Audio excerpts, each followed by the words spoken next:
Bonsoir, merci d'être venu. Donc, nous allons commencer cette deuxième soirée Images citées en relation avec l'exposition Tous à la plage. Nous avions accueilli il y a un mois environ David Lyodet et sa collection de cartes postales sur les architectures balnéaires des 30 Glorieuses avec François Chalin. Et donc, nous accueillons ce soir trois photographes de la collection, la magnifique collection du Conservatoire du Littoral. Avant de commencer, on va juste dire quelques mots pour vous resituer l'exposition Tous à la plage. Franck, rapidement. Allô, ça marche. Au nom de l'équipe des commissaires de l'exposition Tous à la plage, je vous souhaite la bienvenue aux intervenants de ce soir. Et je rappelle effectivement que cette soirée s'inscrit dans un cycle d'activités culturelles autour de l'exposition. Les cycles de films qui sont projetés tous les vendredis, qui vont s'arrêter là pour la fin de l'année, mais qui vont reprendre avec un nouveau cycle dès janvier. Et puis donc ces deux soirées organisées par Aude Maté autour de la photographie.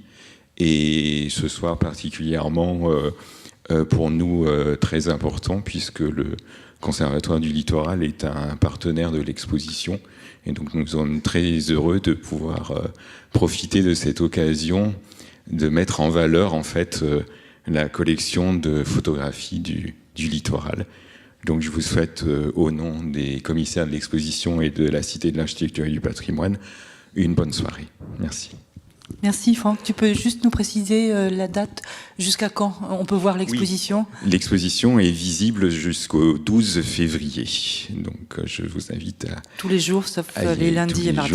Et nocturne le jeudi soir, ce qui est un bon moment pour profiter de l'exposition. Merci.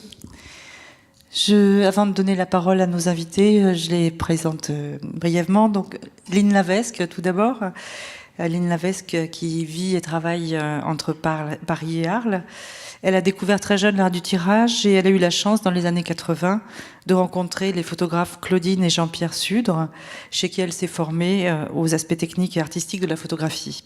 Elle y a acquis le goût des tirages parfaits, l'art du regard, et a découvert pendant ses séjours répétés dans leur école de Lacoste le monde de la photographie et les images de Brassailles, Jean Loussieff, Édouard Bouba, Manaret, Walker Evans, Gisèle Freund.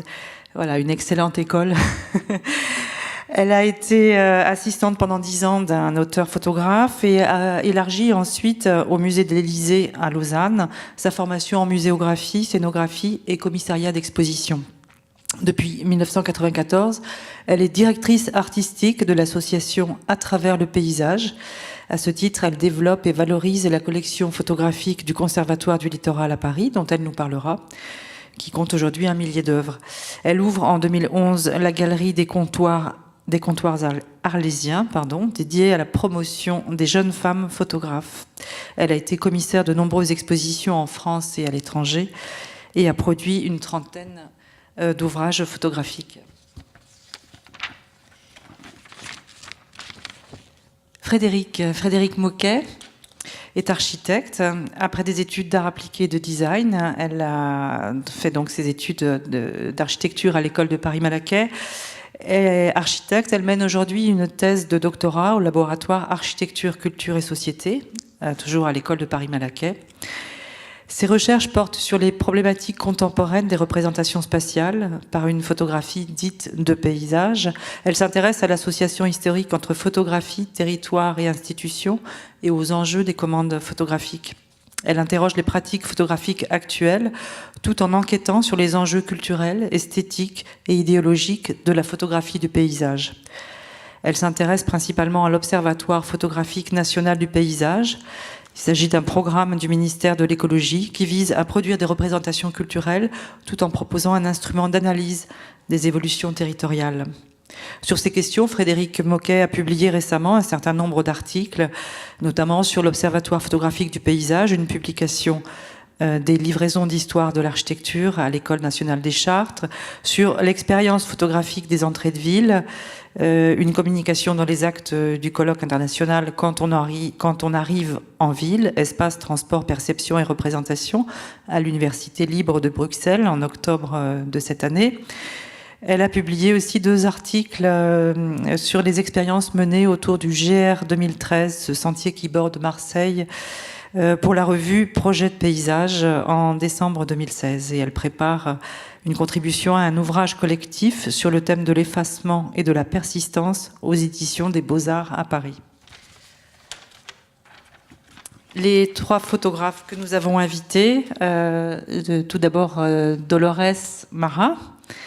Dolores n'a abordé un travail personnel de photographie qu'à 40 ans, en 1984. Elle a d'abord été couturière, vendeuse dans la boutique d'un photographe, tireuse argentique, photographe de studio. C'est une prise de conscience qu'il a décidé à faire des photographies personnelles à sa manière, sans but alimentaire, et d'initier un travail de recherche. Ces photographies, paysages naturels ou urbains, sont marquées par une vision poétique de la réalité, des ruines de Palmyre à la foire du Trône. Quand elle découvre le procédé de tirage fresson, un procédé que Bernard Plossu utilise beaucoup, elle décide de travailler avec cette technique inventée au XIXe siècle pour les photographes pictorialistes et adaptée à la couleur au milieu du XXe siècle. Dolores Mara prend une place croissante dans la photographie actuelle. Elle a réalisé de nombreuses expositions personnelles, notamment à Marseille, Paris, au Musée de la Mer de Cannes, Bruxelles, je ne peux pas tout citer.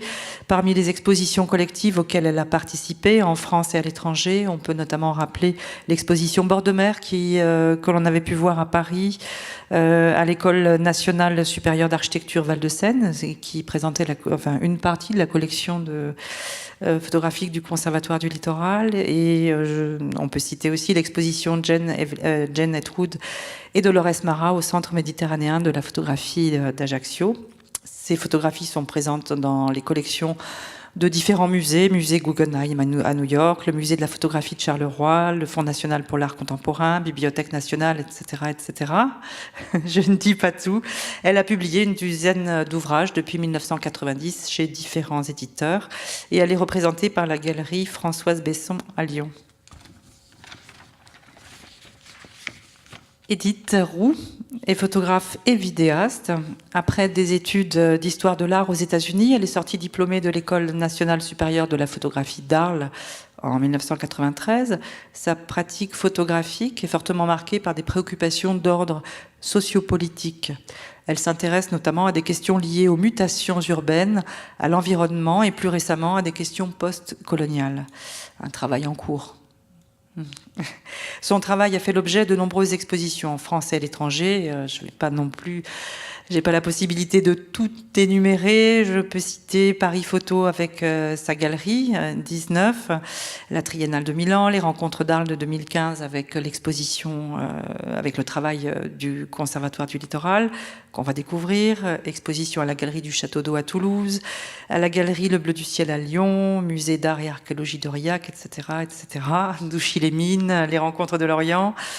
Une grande exposition se prépare actuellement à la Bibliothèque nationale de France pour 2017 sur les paysages français de 1984 à 2017 et on y verra entre autres les photographies d'Edith Roux. Ces photographies font aussi partie de collections publiques telles que le Fonds national d'art contemporain, la MEP, la Bibliothèque nationale de France, le FRAC Bretagne, etc. Une collaboration régulière avec la revue d'art et d'architecture Lotus International à Milan. Et on peut citer 3 monographies, Dreamscape aux éditions Images en Manœuvre, Euroland aux éditions Jean-Michel Place et Les Dépossédés aux éditions Transphotographique Presse. Tout cela, on peut le retrouver sur son site. Edith Roux, Éric Dessert. Éric est diplômé de la section Humanité photographique de l'Institut Saint-Luc de Tournai, en Belgique.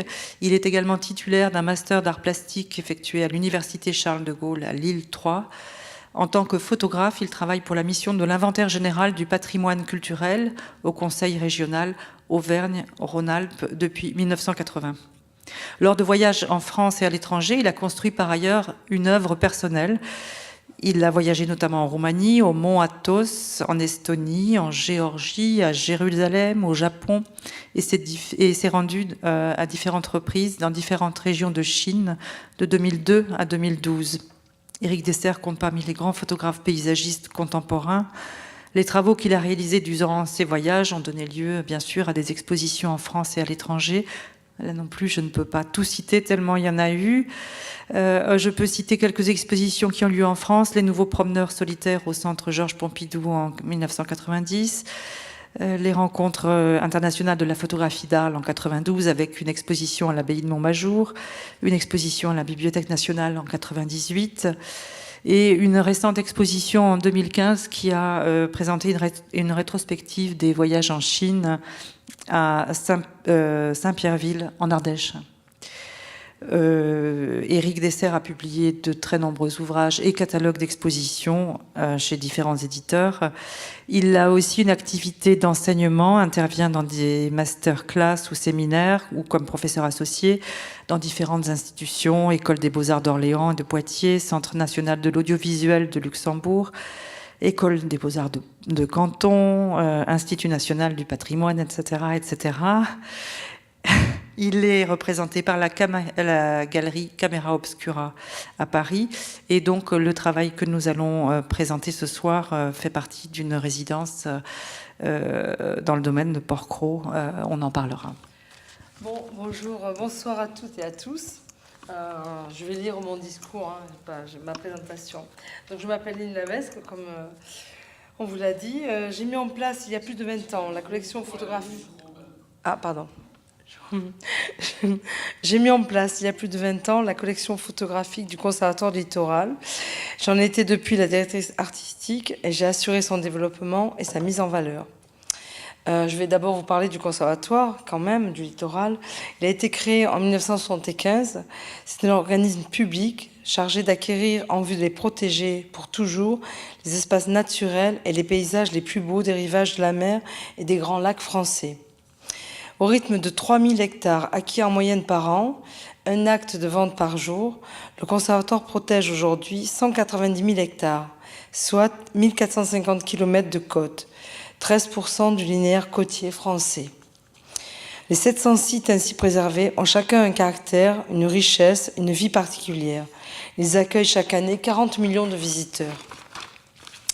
Au début de la vie du Conservatoire du Littoral, tous les membres de la petite équipe, ou presque, sont convaincus d'avoir un appareil qui prend de bonnes photos. Au fil des années, des milliers de diapositives s'accumulent. Les images sont purement documentaires ou décoratives et souvent de qualité très incertaine. C'est en s'associant en 1983 à la mission photographique de la Datar que le Conservatoire découvre d'autres richesses, d'autres possibilités de la photographie. La mission photographique de la Datar est la première grande commande publique du XXe siècle, lancée pour faire un constat des paysages de la France dans les années 80. Je suppose que si vous êtes ici, vous avez dû en entendre parler. Une trentaine d'artistes sont choisis. Ils réveillent un genre artistique peu à la mode à cette époque, celui de la photographie de paysage. 4 d'entre eux travaillent sur le littoral. Alain Secaroli, Werner Anapel, Suzanne Lafont et Vincent Montier. Les images qu'ils livrent au Conservatoire en 86 surprennent. On est loin de la carte postale ou de l'illustration décorative. Elles éveillent pourtant l'intérêt de l'équipe et l'envie de valoriser ce travail. Et pourquoi pas de le poursuivre. C'est le début des premières missions. Les éditions Marval proposent en 89 de coproduire une collection de monographies. Un mécène, la Fondation Gaz de France, est mobilisé. Ce ne sont pas à proprement parler des commandes. L'éditeur et le conservatoire choisissent ainsi ensemble une douzaine de photographes et de sites. Et on parlera plus tard pourquoi et comment. En 1994, le Conservatoire du Littoral prend conscience que ces regards confrontés commencent dans leur diversité à prendre une cohérence. Il demande conseil à l'association à travers le paysage, que je dirige, et je propose alors de constituer une collection de tirages originaux qui puissent être présentés au public. C'est la Fondation Gaz de France qui finance entièrement ce nouveau projet. La conception artistique, l'achat à chacun des 12 premiers artistes de 6 tirages originaux, ainsi que tout le matériel nécessaire à leur présentation. Dès 1994, j'expose ces 72 images pour la première fois à Paris, à la Maison de l'Amérique latine. Puis au Musée des Beaux-Arts de Caen, où la collection inaugure les salles qui viennent d'être rénovées. Les proportions du bâtiment permettent un accrochage splendide, ce qui commence aussi encore plus à convaincre l'équipe du conservatoire. Je la propose la même année au programme des rencontres d'Arles. Et là, évidemment, avec les rencontres au programme officiel, ils sont tous convaincus. Au fur et à mesure de son développement, la collection retournera 3 reprises aux rencontres. En 2003 pour une projection géante sur les arènes. En 2006 pour présenter la Camargue vue par Joseph Koudelka. Et en 2015 pour une rétrospective avec les acquisitions récentes, ce dont on vous parlait tout à l'heure et que vous allez voir. Tout le monde est fier, pourtant les images présentées ne sont pas des illustrations évidentes. Ni coucher de soleil sur les pins, ni ciel bleu sur les plages d'argent. Bref, ce ne sont pas les belles photos qu'attendaient les fonctionnaires et les élus locaux. Pourtant, le conservatoire est séduit par l'idée. Il demande à l'association à travers le paysage de développer, de valoriser ce début de collection. D'autres photographes viennent à travailler sur d'autres sites et le conservatoire acquiert de nouvelles images. Les artistes font aussi des dons, ce qui enrichit le fonds de plus en plus. Et pour l'essentiel, avec des paysages. L'équipe du conservatoire demande alors qu'on s'intéresse aussi à ceux qui travaillent sur les rivages et aux promeneurs qui les fréquentent. J'ai proposé Aldo Soares, qui est un portraitiste.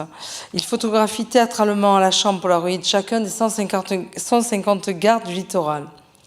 Cette galerie de portraits suscite beaucoup d'intérêt. Elle est présentée pour la première fois en grand format en 1996 derrière les vitres de la serre du parc André Citroën, mais tournée vers l'extérieur, et sur des grandes bâches qui couvrent la façade des bureaux du conservatoire, le long de la Seine. En contrepoint à ces immenses bâches, c'est un minuscule catalogue qui est réalisé. Il tient dans la main, il a été présenté à Thalassa, je crois en 96 ou 97. En général, je conseille au conservatoire de faire appel à chaque fois à un photographe différent. Pourtant, il y a des exceptions. Ainsi, en 2002, Raymond Depardon retourne sur la Pointe du Raz, qu'il avait photographié en 92 et qui vient d'être complètement réhabilité. Avant les travaux, c'était un paysage désolé, dégradé par les baraques, les bagnoles et le piétinement des nombreux visiteurs. Après les travaux, les images de Raymond Depardon montrent ironiquement que si le paysage est embelli, il est aussi corseté et lifté. Je me souviens qu'en entrant dans le bureau du directeur du conservatoire, il lui a déclaré « Tu vas être un peu surpris par mes photos. Pas sûr que ça te plaise. La Pointe du Raz, tu m'en as fait un espace vert. » La collection photographique du Conservatoire du Littoral continue de s'enrichir. Une dizaine d'expositions sont organisées chaque année, dans des lieux prestigieux ou des salles de mairie ou chez les partenaires. Des livres, des catalogues, monographies sont édités. Une cinquantaine, oui au moins. Les responsables changent de la direction du conservatoire. Et il y a pour la collection des périodes fastes, avec de nombreux projets, et d'autres moins dynamiques. En ce moment, on est dans la période moins dynamique. Et il y a aussi des hésitations, des débats dans l'équipe. Et pourtant, le dialogue établi avec les photographes se poursuit. Leur vision des sites est essentielle pour l'établissement. Ce sont des regards d'artistes décalés. Ils sont complémentaires des constats techniques. Les images des artistes posent des questions plus qu'elles n'apportent des réponses. Elles ouvrent les perspectives, elles expriment des curiosités. Elles surprennent, elles nourrissent le débat public sur ce que nous voulons faire de nos côtes. Aujourd'hui, la collection du Conservatoire Littoral, c'est près de 1000 tirages originaux photographiques d'une quarantaine d'artistes différents. Elle est représentative des sensibilités et des facettes de la photographie paysagère des 20 dernières années. Plus de 20 ans d'images, de confrontation, de réflexion. C'est aussi une contribution à l'histoire contemporaine des paysages. Et les photographies d'Edith Roux, aussi celles de John Davis et de Raymond Depardon, illustrent le livre que vous pourrez consulter, qui est ici, Le Mouvement des lieux, qui vient de sortir aux éditions Buchet-Chastel. Voilà. Parce que justement, on parle aussi de l'observatoire, etc. Donc, on parle. Bon. Merci Lynn pour cette présentation synthétique mais efficace à la fois du Conservatoire du Littoral et de la collection. Peut-être pour clarifier et rappeler les objectifs et les missions du Conservatoire. Enfin, moi, je vais me permettre de les rappeler pour essayer ensuite de bien comprendre la fonction de la collection. Les objectifs qui sont présentés par le conservatoire sont les suivants. Donc, on a la préservation des milieux naturels et des paysages remarquables et menacés, l'équilibre des littoraux et la prise en compte du changement climatique pour une gestion raisonnée des sites avec les partenaires locaux, l'accès et l'accueil au public dans le respect des sites pour une sensibilisation à la préservation des espaces. Donc là, on pourra peut-être questionner les fonctions de la collection dans cette problématique de médiation et de sensibilisation, et le développement durable pour toutes les activités présentes sur le site, parce que les sites qui sont protégés par le conservatoire sont aussi des sites vivants où les gens habitent, produisent, cultivent, travaillent. Donc c'est pas des espaces qui sont mis sous cloche en fait. Oui, pas du tout. Je pense que c'est un élément qui est important à rappeler. Oui, ça sert pour faire passer le message, oui. Voilà. Et on pourrait revenir justement sur cette idée qui a émergé suite à l'impact important qu'a eu la mission photographique de la Datar, d'utiliser, entre guillemets, ou de travailler avec le regard de l'artiste pour valoriser à la fois un site et une action d'aménagement. Donc comment finalement le Conservatoire du Littoral a mûri cette idée et à travailler notamment à l'association d'un photographe et donc d'un regard bien particulier et une esthétique particulière à un site en fait. Oui, il faudrait prendre un exemple, parce que oui. Quel exemple je pourrais prendre? Raymond Depardon, puisque j'en ai parlé, puisque c'est le plus facile. C'est le plus facile, c'est celui dont j'ai parlé tout à l'heure. Donc la Pointe du Raz a été complètement massacrée, vraiment dégradée par la fréquentation des visiteurs. Il y avait un hôtel, il y avait des restaurants, il y avait des baraques de souvenirs, il y avait tout ça. Et surtout le piétinement qui avait complètement dégradé la lande. Il n'y avait plus du tout... de flore, il n'y avait plus rien. Donc, par rapport à l'artiste, c'est vraiment le regard, d'abord l'aménagement, par rapport à l'aménagement, voilà, c'est ce que j'ai dit tout à l'heure, il y a eu des réunions avec des paysagistes, avec des architectes, des longues réunions, normalement productives, et au final, quand Raymond est reparti, il a fait les photos avant, bon, c'était dégradé, etc., mais quand il a refait des photos, effectivement, ce qu'il a vu, c'est que c'était, c'était préservé, oui, mais pas comme il aurait souhaité, comme l'équipe du conservatoire aurait souhaité. C'était un peu trop corseté ou lifté, comme j'ai dit. C'était un peu trop comme une autoroute, un jardin public. Ça ne doit pas être ça non plus. Alors ça, c'est pas pour la préservation, mais si ça revient parce que la lande est revenue. Ça, c'est déjà pas mal, donc ça, c'est bien. On l'a vu grâce aux photos de Raymond, tout en étant artistique. Bon, on a quand même un regard, mais on a sa sensibilité. Mais justement, comme il n'y a pas donné d'indication précise sur la façon sur les prises de vue, ce qu'il a le plus pris, finalement, ce sont tous ces chemins, ces autoroutes. Donc, c'est bien, ça a aidé l'équipe du conservatoire pour la suite, pour d'autres terrains, pour une autre réflexion, par exemple. Mais je ne pense pas que les artistes, ça aide... Je repense à ta question. Non, mais c'est pas pour la préservation que ça va aider. Ça va aider plutôt pour la compréhension du terrain, du site. C'est plutôt pour l'aménagement. La préservation, une fois que le terrain est acheté, il est préservé. C'est plutôt pour faire passer le message de donner envie aux gens de le respecter. C'est plutôt ça, c'est un respect du site, voilà. Voilà, le travail du conservatoire, c'est de protéger, de faire en sorte, voilà. Et l'artiste, c'est plutôt donner envie au public et à tous les autres, et aux équipes, et à tout le monde, de le respecter, de le découvrir avec plaisir et respect. Je crois que l'artiste ne sert pas tellement à la préservation, ça c'est le conservatoire, je crois. Je crois que je me suis mal... Oui, mais on pourrait dire finalement que l'artiste révèle une certaine... Oui. Je me questionne sur l'hypothèse du conservatoire qui peut-être s'est dit que le regard artistique allait révéler une spécificité et un paysage particulier à un site, oui. qui allait finalement organiser une vision pour le visiteur et donc lui apprendre à l'aimer et à le respecter. Oui, dans ce sens-là, oui. Dans ce sens-là, oui. Ouais. D'accord. Et donc, en ce qui concerne la cohérence esthétique générale de la collection, il a été évoqué un grand nombre de photographes. Il me semble qu'il y en a une quarantaine c'est très varié. Qui a participé. Et donc là, on peut voir peut-être, tu peux nous expliquer le document qu'on a au-dessus de nous. Ah, cette partie, oui, il y a qu'une partie, en fait, avec la moitié... Oui, ça c'était 15 ans de collection qu'on a fêté, c'était en 2007. Et donc il y a, tu peux passer les deux à mesure, oui. Voilà, c'est ça.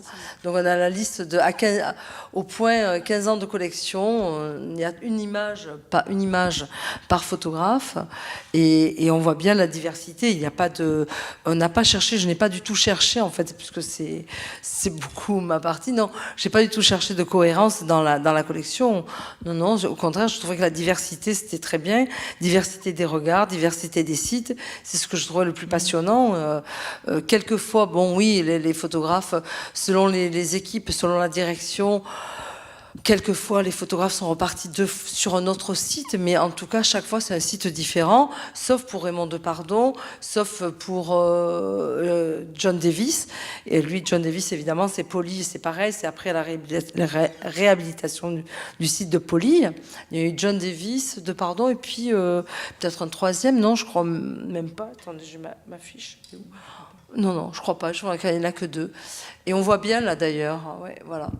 Donc, non, au contraire, c'est la diversité que je cherchais, moi, des regards, et donner envie à l'équipe, peut-être, je sais, enfin, c'est vraiment le regard artistique qui est la compréhension des sites. Voilà, on en revient bien, c'est pas la protection, c'est la compréhension, mais une compréhension artistique, une compréhension sensible plutôt, je dirais. Oui. Sensible, pas... On n'est pas dans la technique, là. Il ne s'agit pas de documenter. Voilà, on est dans le regard sensible, hein, oui. Pas documentaire du tout, puisque j'avais monté une collection documentaire par ailleurs qui n'a rien à voir. Disons qu'il s'agit de toute façon aussi de documenter, puisqu'on utilise le médium photographique qui par essence documente, mais il ne s'agit pas de produire une documentation à visée technique en fait. Et non, voilà, c'est pas du tout à visée technique, hein, puisqu'elle existe par ailleurs. La photothèque documentaire, je l'ai montée, existe, et là, donc, ce sont des photos documentaires qui aident au dossier technique, etc., tout ce qui sert pour monter le dossier pour le conservatoire, le dossier technique. Là, on est vraiment dans l'aspect sensible des artistes, de la vue des artistes, le regard des artistes. Donc pour peut-être embrasser finalement et résumer l'esprit de l'action, de cette action-là du conservatoire, et ensuite parler avec les photographes, on pourrait dire qu'il s'agit de valoriser d'un point de vue culturel, voilà, en fait, c'est à la plutôt fois ça, exactement. Les espaces français et l'action positive du conservatoire. Voilà, c'est plutôt comme ça, exactement. On est d'accord. Donc on va maintenant aborder cette question de manière un peu plus précise et contextualiser avec le travail de 3 photographes qui vont justement nous illustrer la diversité et la pluralité de la collection, et qui vont aussi nous illustrer la diversité des sites qui sont concernés par le conservatoire. Et donc on va commencer par Dolores Mara, qui a travaillé sur une série intitulée Paris-Normandie en 1994, puis a retravaillé pour le Conservatoire du Littoral en 2014 à la Grande Motte. Donc sur des espaces balnéaires à l'architecture très caractérisée, et des espaces qui sont très connotés aussi, qui sont très connus dans le monde de l'architecture justement pour leur architecture et leur urbanisme assez spécifiques, et des espaces qui sont ceux de la plage en fait. Et dans le conservatoire, il n'y a pas seulement uniquement des plages. Et donc, peut-être que vous pouvez commencer par nous raconter d'abord l'expérience de Paris-Normandie en 1994. Là, c'est la... D'accord. Et donc, on va justement commencer par préciser donner une information importante, c'est qu'on a conçu ensemble un déroulement d'images qui mélange justement la Grande Motte et Paris-Normandie. Oui, parce que moi j'aime bien mélanger mon regard dans différents endroits. Quand je fais des expositions, je crois qu'une des dernières, je l'avais appelée Tourbillon, parce que ça allait de Paris en passant par New York, en passant par Berlin, en passant par tous les pays de la Méditerranée. Et j'aime bien ça, le mélange. D'accord. Et donc ça confirme un peu ce qu'on disait sur le fait qu'il ne s'agit pas de documenter de manière seulement géographique les espaces. Non. Moi, quand Lynn m'a demandé de travailler sur la Grande Motte, donc c'était il n'y a pas très longtemps, c'était il y a 2 ans, en fait, j'étais vraiment très inquiète. Quand je suis arrivée à la Grande Motte, je savais pas trop ce que j'allais faire. Parce que pour faire des photos, j'ai besoin de sentir, d'être émue, d'être touchée. Mais en même temps, il faut qu'il y ait le sujet, la lumière, toutes ces choses qui me font déclencher, quoi. Je prévois rien. Donc je marche sans arrêt et j'attends de voir quelque chose qui me touche. Faut que je photographie au moment où je sens. Et je travaille pas avec des téléobjectifs ou je sais pas quoi. Je m'approche. C'est pour ça que des fois les photos sont floues, parce que c'est l'enregistrement de mon geste vers les gens, en fait. Puis des fois j'ai pas le temps de bien regarder comment je suis réglée. Et après, quand je choisis sur mes diapositives, si l'émotion que j'ai eue en faisant la photo se retrouve sur la diapo, je garde. Sinon, je jette. Voilà. Donc, j'en jette beaucoup. Et donc, on comprend, là, même au regard des premières images, que ce qui vous met en mouvement, en fait, c'est l'impact émotionnel à un moment T. Oui. Et dans cette espèce de dispositif peut-être d'errance en fait que vous menez. Je vous entends pas très bien. C'est comme si vous vous mettiez en situation d'errance en fait, vous errez dans les lieux. Complètement. Mais pour toutes les photos, que ce soit pour le littoral ou. Mais les photos, elles sont trop pâles. Comment ça se fait qu'elles sont aussi pâles que ça là? C'est bizarre. Elles n'ont pas les couleurs. Elles n'ont pas les vraies couleurs. L'autre, elle était avec un beau ciel rose là. C'est bizarre. Il y a trop de lumière pour les photos là. Enfin, trop de lumière sur l'écran, quoi. Donc on va passer, en fait, il me semble que les images de Dolores Mara, à partir du moment où on a compris que le moteur c'était cette émotion et cette émotion forte par rapport à une situation inattendue ou justement à une non-situation, il me semble qu'on peut passer peut-être vos images sans forcément les décrire ou les expliquer ou les raisonner. Puisque le registre est justement celui de l'émotion d'un moment en fait. Oui, puis après, s'il y a quelques personnes qui veulent savoir des choses, je répondrai avec plaisir.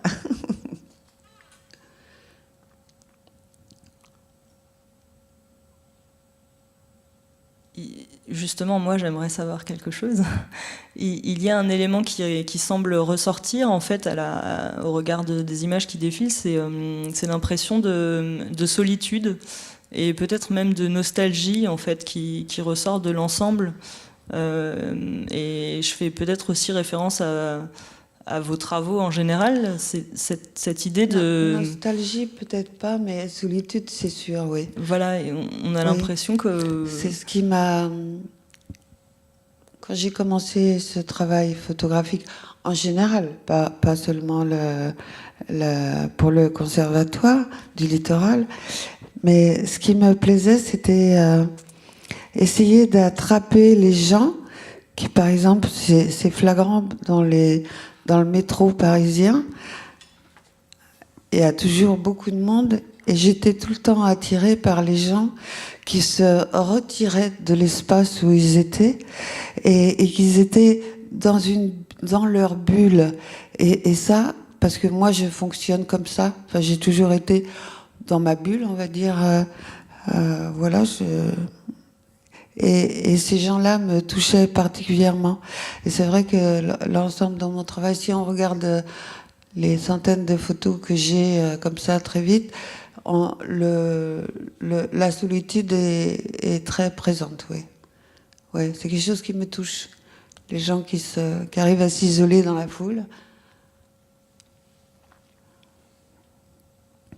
Alors à la Grande Motte, la semaine où j'ai été faire mes photos, le hasard a fait que c'était au mois de juin, c'était la semaine la plus moche qu'on a eue dans le sud. Vraiment un ciel tout blanc. Mais c'était pour moi épouvantable. Je ne m'imaginais pas faire des photos avec un ciel blanc. Alors j'ai compris très vite, dès le deuxième jour, qu'en fait il fallait que je me lève à 5h du matin pour avoir le lever du jour. Et au lever du jour, on a toujours quelques résidus de nuages, de choses qui restent dans l'atmosphère. Et donc je marchais quand même toute la journée, mais avec beaucoup d'angoisse, parce que moi j'aime la couleur. Je fais pas la photo pour la couleur, c'est pour l'émotion qu'elle représente, et en même temps dans mes photos il me faut de la matière, quoi. Et j'étais très malheureuse et j'ai résolu. Ça, c'est 6h du matin au Grand Travers, comme la première qu'on a passée tout à l'heure. Voilà. Et justement, vous évoquiez l'importance de la couleur. Alors, pourquoi choisir le procédé Fresson pour travailler non, mais attendez. Moi, avant tout, je fais mes photos en diapo. Je choisis de les faire tirer d'après les diapos. Si sur ma diapo, il y a l'émotion que j'ai eue quand j'ai fait la photo, je garde. Sinon, comme je vous disais tout à l'heure, je jette. Et après, je donne à tirer chez Monsieur Fresson, parce que c'est un procédé qui convient très bien à ma façon, un peu pas nette, un peu pas bien définie. Avec le tirage, c'est vraiment, on s'apporte mutuellement quelque chose par rapport à ma façon de faire les photos. Et donc, du coup, je pose la question de la diapo. Pourquoi travailler Parce que j'aime l'esthétique de la diapo, c'est ça, en fait, tout simple. d'accord. Parce que j'aurais pu travailler avec un négatif, ce qui m'aurait posé moins de problèmes, parce que voilà. Mais j'aime d'abord la diapo, on peut pas se tromper. Avec un négatif, on peut faire 3 dias au-dessus ou vitesse en dessous, au-dessus, et on arrive toujours à rattraper au tirage. La diapo, c'est bon ou c'est mauvais, hein. C'est pour ça que tout à l'heure j'étais étonnée qu'elle soit si claire, parce que voilà, si elle avait été si claire, j'aurais peut-être pas gardé. Et donc j'aime bien cette rigueur. C'est pareil, je fais en général qu'une photo, même quand il y a des gens. Et j'ai oublié ce que je voulais dire. Et je sais pas quoi. Je fais qu'une photo. Qu'est-ce que je voulais dire après? Ah voilà, si elle est bonne, évidemment je garde, mais sinon je jette là aussi. Je peux pas faire de photos parce que comme tu voyais le truc là qu'on voyait avant là, l'espèce de trace, voilà, ça dure une fraction de seconde. Si je réfléchis, si je sais pas quoi, Ben, la trace qui arrive juste sur le mât, c'est fini, quoi. Donc c'est pour ça aussi que ça, ce côté un peu flou, un peu comme ça, pas trop précis, parce que faut que ça soit vite fait, quoi. Voilà. D'accord. Du coup, on revient justement, et ça renforce votre manière de procéder à l'émotion instantanée, en fait. Ah oui. Et, Ah oui. et on pourrait s'interroger, d'ailleurs, c'est ce que je vais faire. Quand le conservatoire a regardé les images de Dolores Mara, comment a-t-il réagi, ou du moins les interlocuteurs directs, quelle a été Alors là, je vais laisser répondre Lynn. La dernière, on parle de la dernière mission entre Oh non, Carnot même et la première, les deux. Ah bah, alors la première, La première qui est c'est Paris-Normandie. Paris-Normandie en 94. Ben, la première, d'ailleurs, il n'y avait pas de photos achetées puisqu'il y avait quelques images qui ne convenaient pas au conservatoire, Voilà. qui ne collaient pas à l'époque avec ce qu'ils avaient dans la tête. Ils n'avaient pas encore bien évolué vers la partie sensible et artistique. Donc, ils ont voulu que Dolores retire des images et n'a pas voulu. Et j'ai pas voulu. Voilà. Et du coup, on n'a pas de monographie. Alors voilà, le monsieur m'a dit, vous aurez on pas avait de toutes les livre. monographies des artistes, Voilà. sauf... Et ben j'ai dit, tant pis, j'aurai pas de livre, Voilà. mais je retire pas les photos. Et c'est Je comme retiens ça. pas. Et, voilà. Et c'est en 2014 qu'on a, comme je suis têtue, 20 ans après, je me suis dit, la direction a changé, bien sûr, les équipes changent à mesure. Et donc j'ai remontré le travail de Dolores et la mission 94. Et j'ai proposé de la faire partir en 2014. C'est entre Carnot et la Grande Motte. Et la nouvelle direction a été emballée. Et ils étaient étonnés que les photos n'aient pas été achetées. Donc ils m'ont dit, oui, on fait un achat des photos de 94. Quel dommage qu'elles ne soient pas dans la collection. Et OK pour... voilà. En fait, ça dépend vraiment des équipes, de la direction, oui, des équipes en place dirigeantes. Voilà. Oui, comme dans beaucoup d'institutions, finalement. Oui, c'est pas un mystère, c'est oui. Et quand on parle d'achat, en fait, on parle d'œuvres produites, c'est-à-dire tirées, encadrées et... Oui, c'est ça. Ouais. D'accord. Qui rentrent dans la collection. Qui sont prêtes à être exposées, en fait. Signées, numérotées, et des originaux, oui. Prêts à montrer, oui. D'accord. Merci beaucoup, Dolores, pour cette présentation et surtout pour ces images qui sont très fortes, en fait, et qui, c'est vrai, n'ont pas forcément... qui dépassent peut-être le langage ou qui sont à côté du langage, en fait, je trouve, qui retranscrivent bien voilà, cette émotion qui est furtive. Par exemple, cette dernière photo, j'entends sur ma radio favorite qui est France Culture qu'il y a une tempête à Deauville. Et en fait, j'aime les éléments aussi. La mer qui bouge, la pluie, le vent, enfin j'aime là. Et je vivais à l'époque avec un garçon et je l'ai vraiment baratiné pendant 2 heures à lui dire « On va à Deauville, on va à Deauville ». Il a fini par accepter de Paris, j'habitais pas à Avignon à l'époque, j'habitais Paris, qu'on aille à Deauville. On est arrivé, non mais c'était une tempête vraiment. D'abord quand j'ai ouvert la porte, j'ai été projetée carrément sur un mur et je me suis protégée j'ai protégé mon appareil photo, même quand je tombe, je protège avant tout mon appareil photo. Et puis j'ai marché sur la plage, il y avait un vent fou. Et ces 2 garçons, d'un seul coup, ont grimpé sur cette butte. Ils avaient les anoraks et le vent s'est engouffré dans leurs vêtements. J'ai fait 2 photos là. J'en ai fait 2. Et le garçon avec qui m'avait accompagné m'a dit bon, c'est bon, t'as ta photo, on rentre.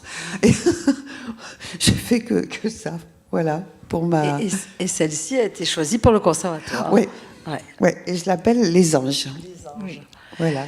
Et j'ai voulu finir la projection sur cette photo et ils sont restés là, pareil, 2 secondes, parce qu'il y avait tellement de vent qu'ils auraient été, comme moi, emportés.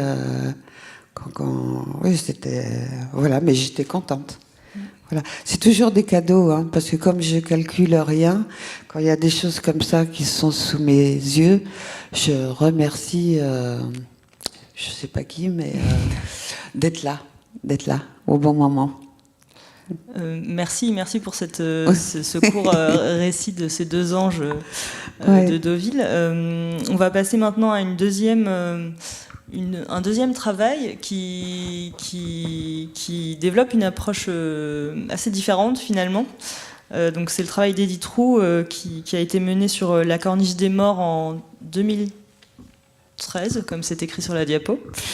Donc on va demander à Edith de nous raconter cette expérience, ce travail et son approche vis-à-vis de ce site. Bonsoir, merci pour cette invitation. Donc effectivement, en 2013, j'ai une carte blanche du Conservatoire du Littoral. Et je réalise un travail que j'ai appelé Seuil. En fait, Seuil parce que donc c'est une carte blanche, mais on me donne quand même une petite indication sur la possibilité de travailler sur les franges de l'urbanisation. Donc Lynn fait appel à moi, je crois, en vue de travaux précédents, où effectivement cette problématique j'avais déjà abordé. Comment je fais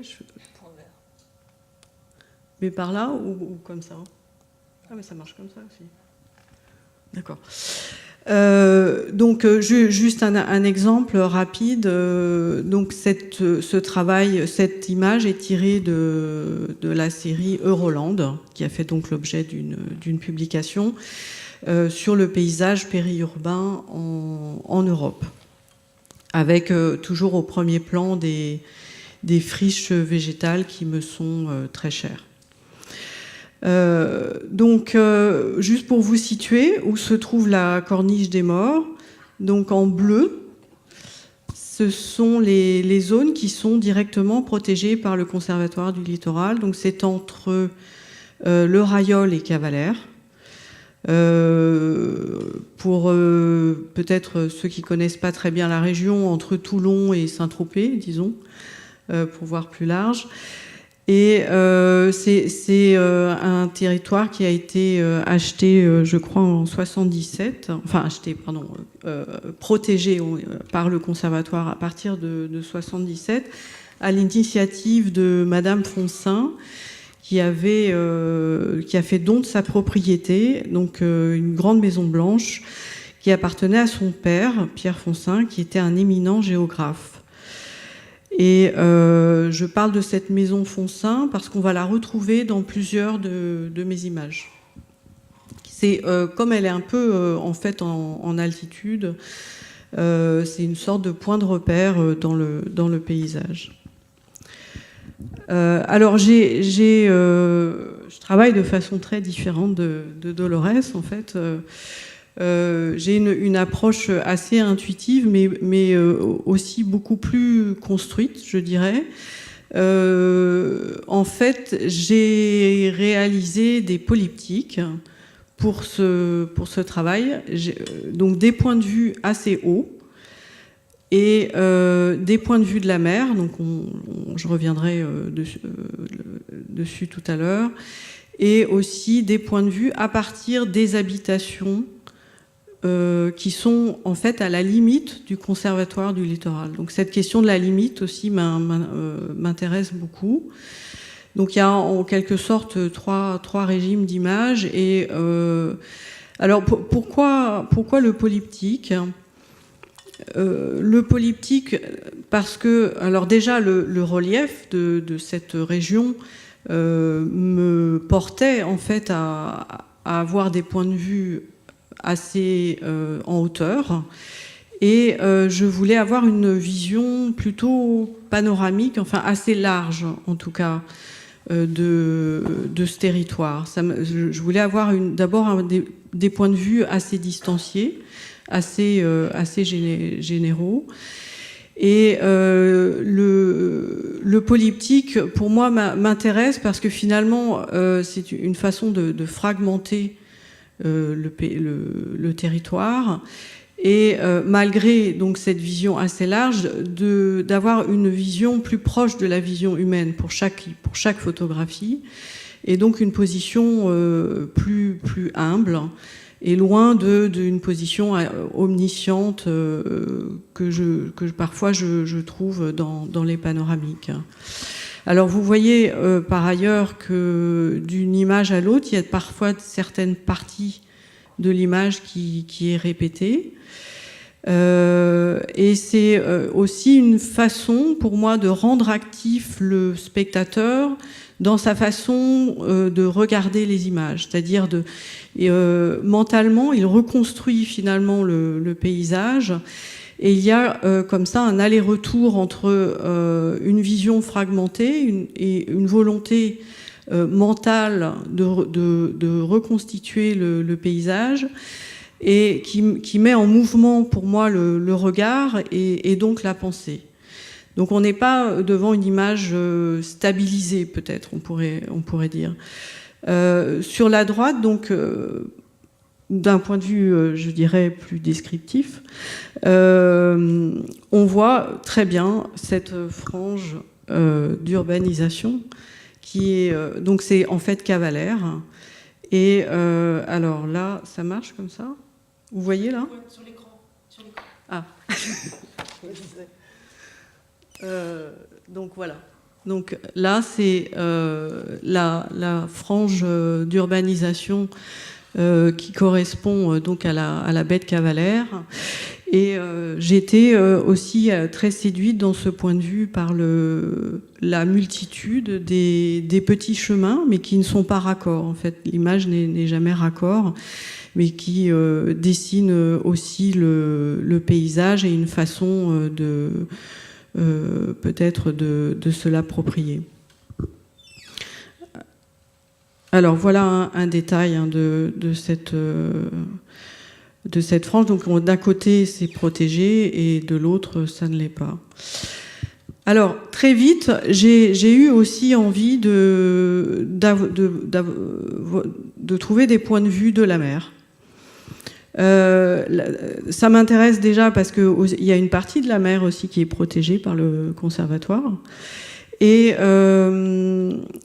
c'est pour cette question finalement d'un point de vue qui n'est pas forcément stabilisé, puisque la mer ça bouge. Donc là, c'était hors de question que je travaille avec le pied, alors que pour les autres images, j'ai toujours travaillé avec le pied.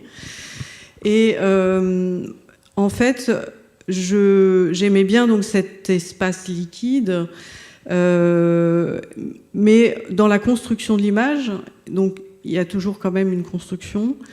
J'ai en fait aligné la ligne de démarcation entre la mer et la terre, donc de façon très linéaire.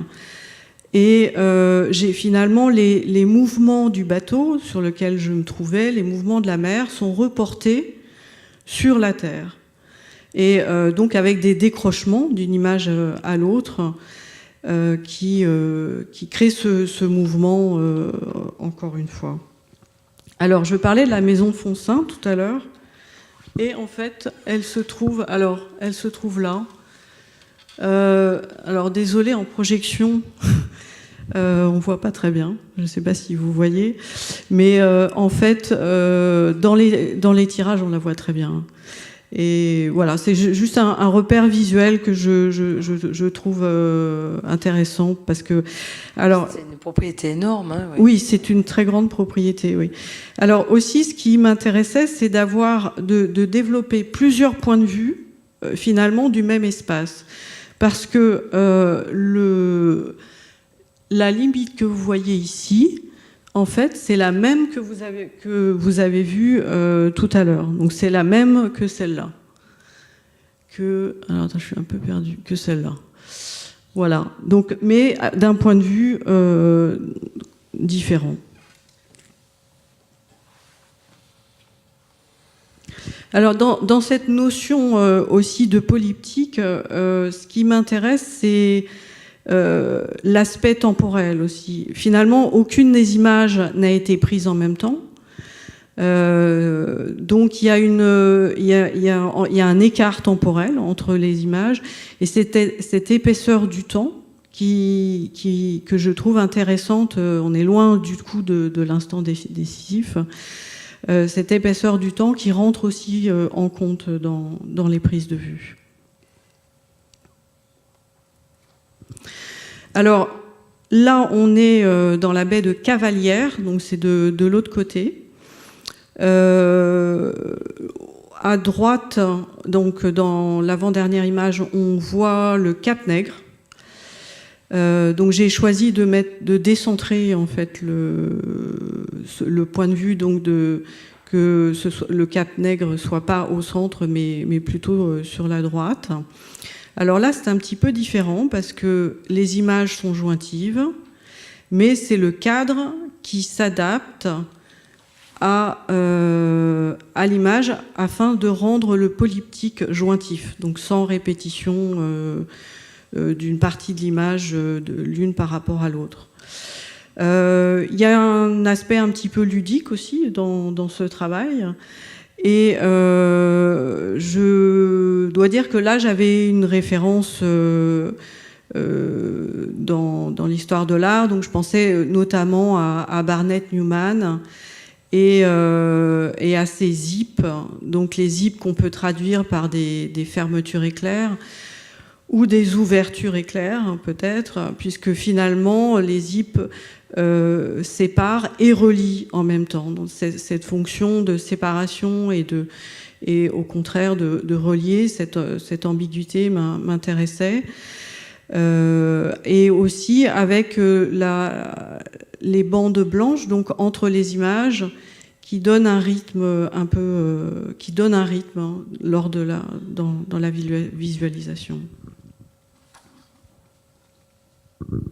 Voilà un détail c'est peut-être pas très facile de bien voir l'ensemble. Oui, non, ça va. Alors là, on est au Rayol, en fait, donc en hauteur, de nouveau. Là, j'ai laissé une part très importante pour la mer et le ciel. Et on voit au loin l'île du Levant et l'île de Port-Cros, dont Éric Dessert va nous parler tout à l'heure. Passage. Donc, ici, c'est la maison de la mer, en fait, la maison du Rayol. Et je vous rappelle donc ce magnifique domaine du Rayol, dont le jardin a été dessiné par Gilles Clément. Alors un même point de vue aussi donc du Rayol, mais cette fois-ci de la mer, avec un détail. Et ici, en fait, c'est la maison du Récollet. C'est ça, hein, maison du Récollet. Et là, alors la maison de la mer qui est là, et la maison de la plage où j'avais le grand bonheur d'être hébergée lors de cette résidence. Ce travail-là, par exemple, ces images, ça appuie bien ce que je disais. C'est pas du tout, comment dire, ça peut pas appuyer un dossier technique là, parce que les photos de la mer, voilà, ce sont des photos qu'elle a envie de faire. C'est tout ce qu'elle a dans la tête, mais c'est vraiment que sa sensibilité. On n'a pas d'utilité du tout pratique, ni technique, ni voilà. Quelquefois, oui. Là, bon, on peut appuyer un discours, on peut appuyer un dossier. Mais donc c'est bien. Ça dépend vraiment des artistes et de ce qu'ils prennent, quoi, en fait. C'est leur liberté totale, là. Oui. Alors. Donc j'avais envie malgré tout de sortir du territoire du Conservatoire du Littoral, et je suis là en fait dans la baie de Cavalère sur une des collines, Et donc c'est le côté beaucoup plus urbanisé, puisque là c'est pas du tout protégé. Donc voilà ce qui se passe quand on protège pas le territoire, le littoral, avec en fait toujours la maison Foncin, mais en tout petit. Et donc cette partie, c'est une partie protégée. Et là, en fait, c'est la crête. Et de l'autre côté de cette colline, c'est la partie du conservatoire du littoral qui est protégée. Oui, voilà. Alors, j'ai toujours les pieds sur terre, donc c'est pas des vues de drone. Hein. Donc là, on a une construction des images, une proposition en quadrillage. Et ça m'intéressait beaucoup les dessins que formaient les routes dans le paysage. Donc très très sinueuses. En fait, bon, évidemment, ça reflète le relief de la région. Et en même temps aussi les petites taches bleues. Alors, je ne sais pas si on les voit très bien en projection, mais les petites taches bleues qui font référence, qui sont des piscines, tout simplement.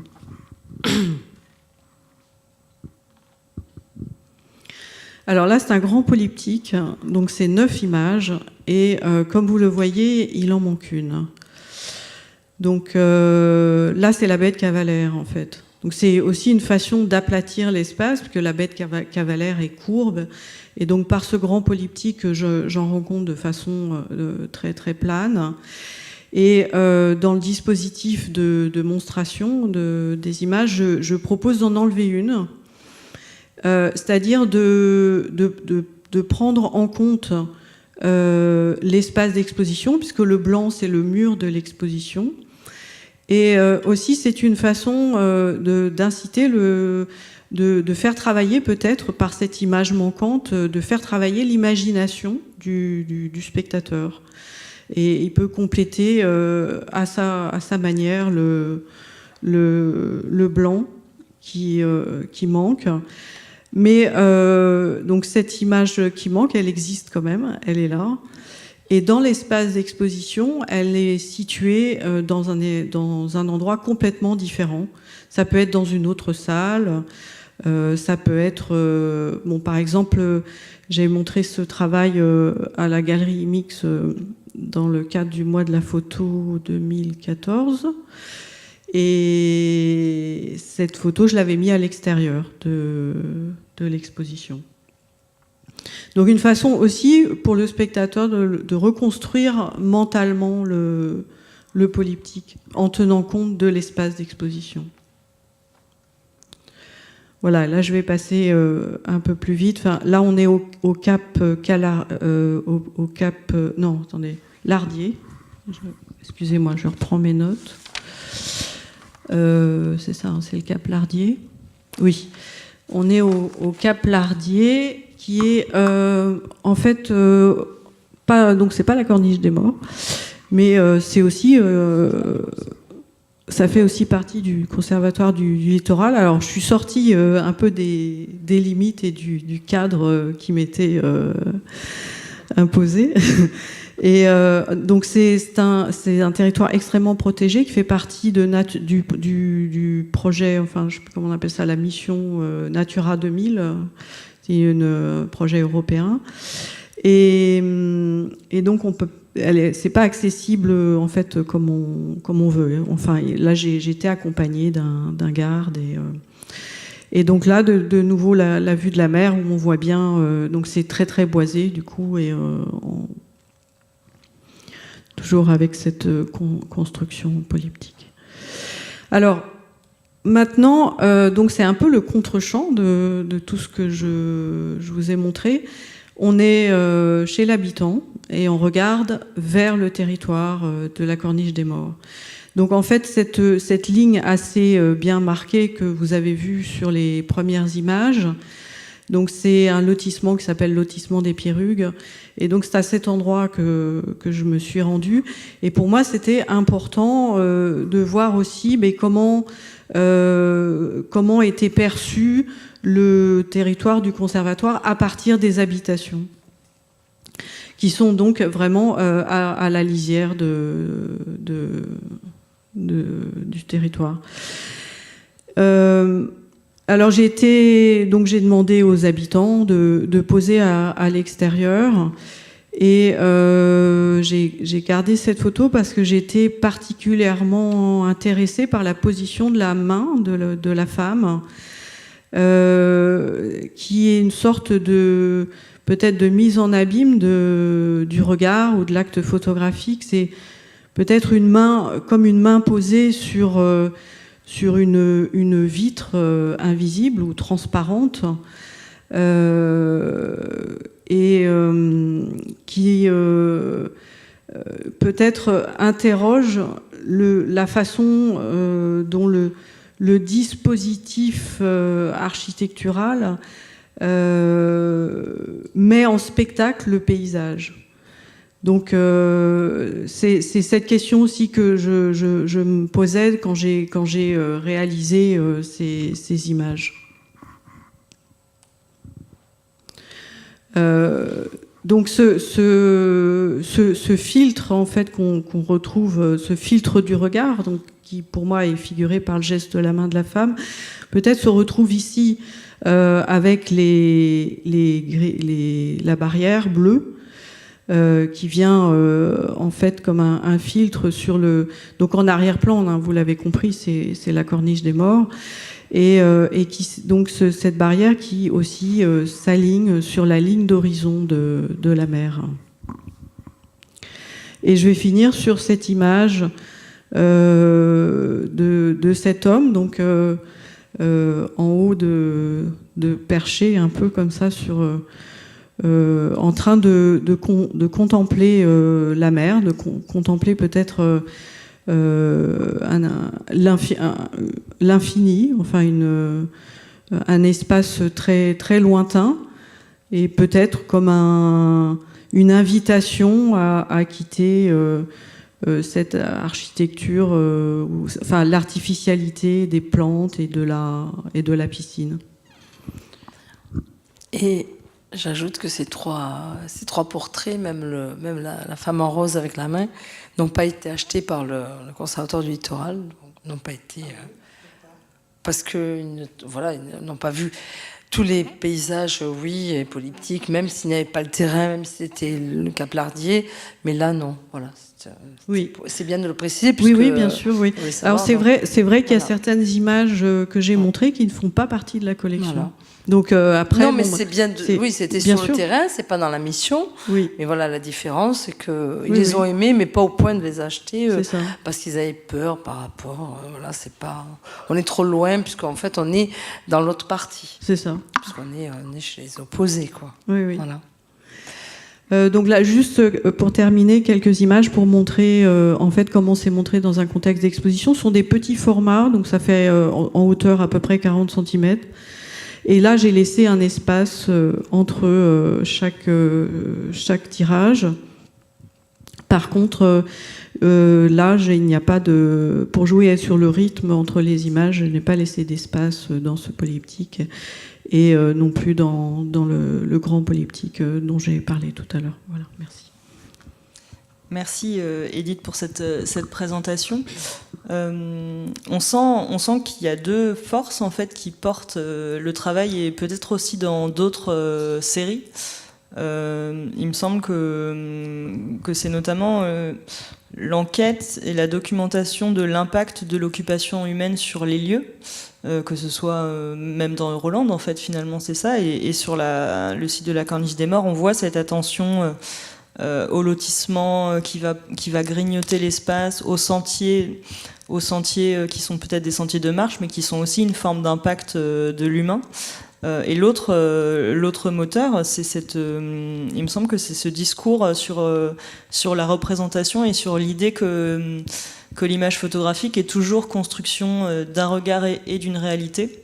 Et donc avec ces dispositifs notamment de polyptyque, etc., on sent voilà, une réflexion sur ce point et une alerte sur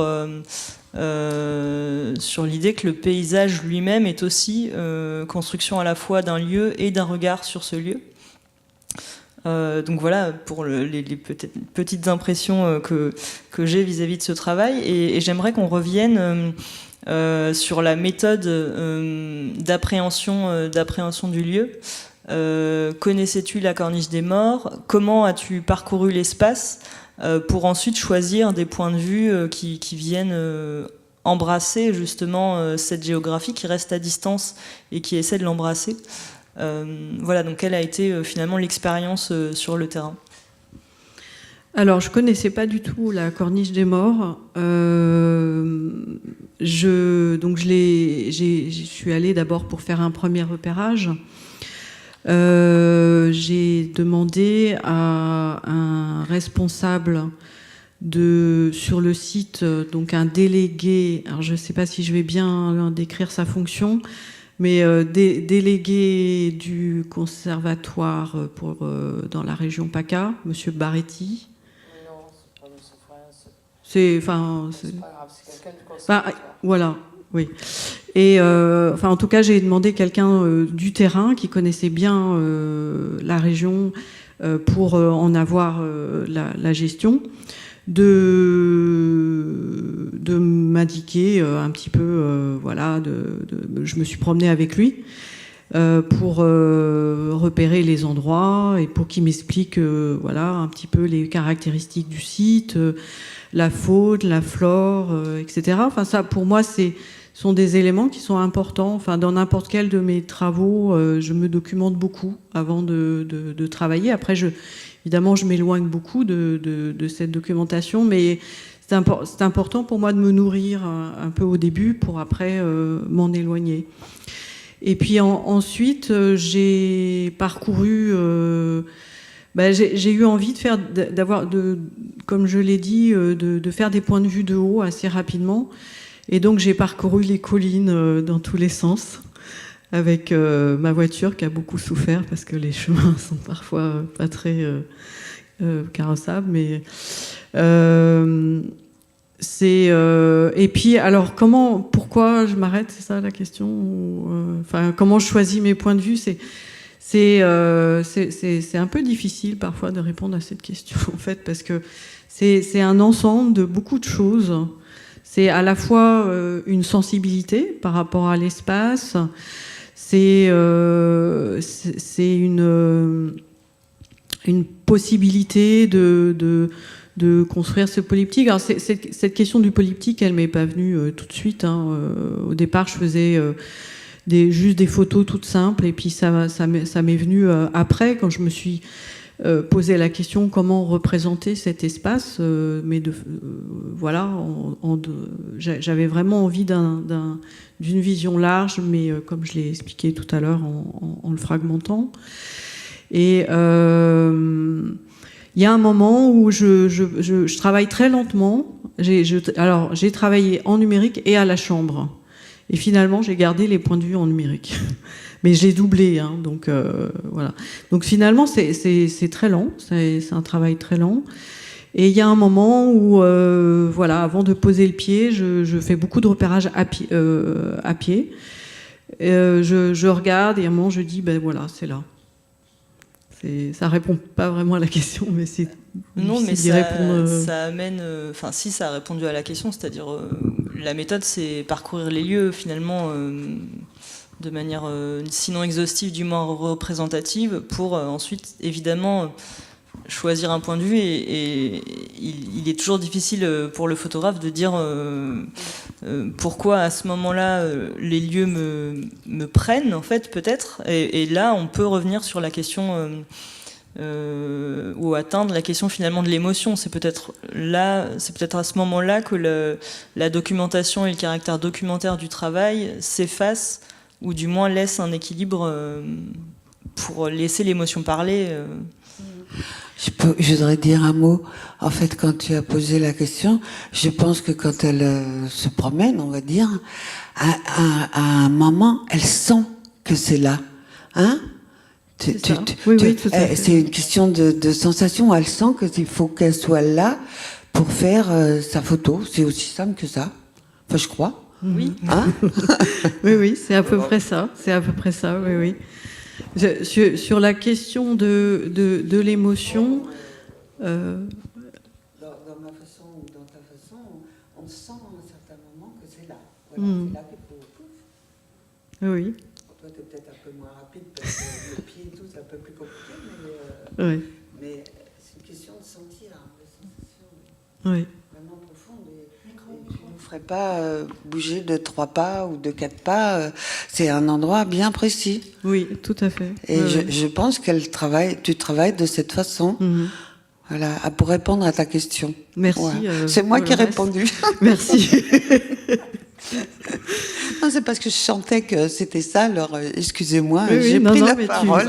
tu as tout à fait raison. Je te remercie. Mais c'est vrai que, enfin, quand je place le pied après avoir longtemps cherché, je sais que c'est vraiment à cet endroit et pas un autre.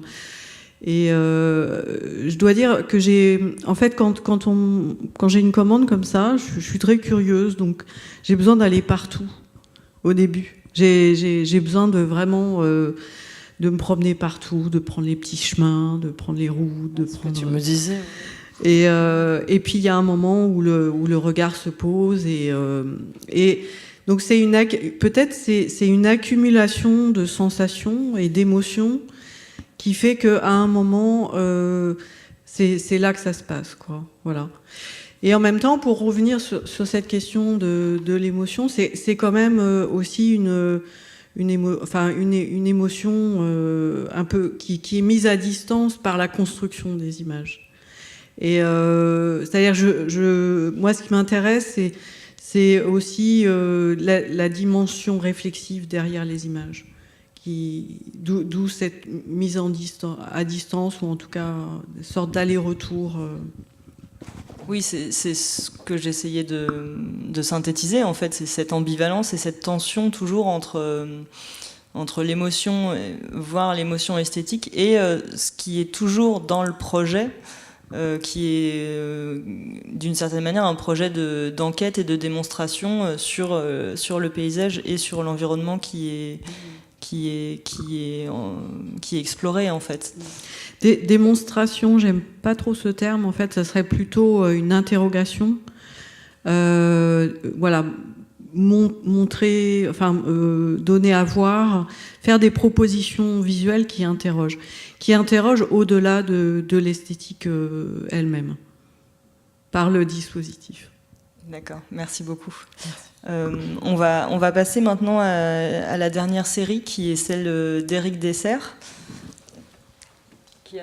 qui a travaillé donc non loin de la Corniche des Morts, sur l'île de Porquerolles en 2008. Et donc on va inviter Éric à nous raconter son expérience sur les lieux et la manière dont il a peut-être au fur et à mesure construit une série. Voilà.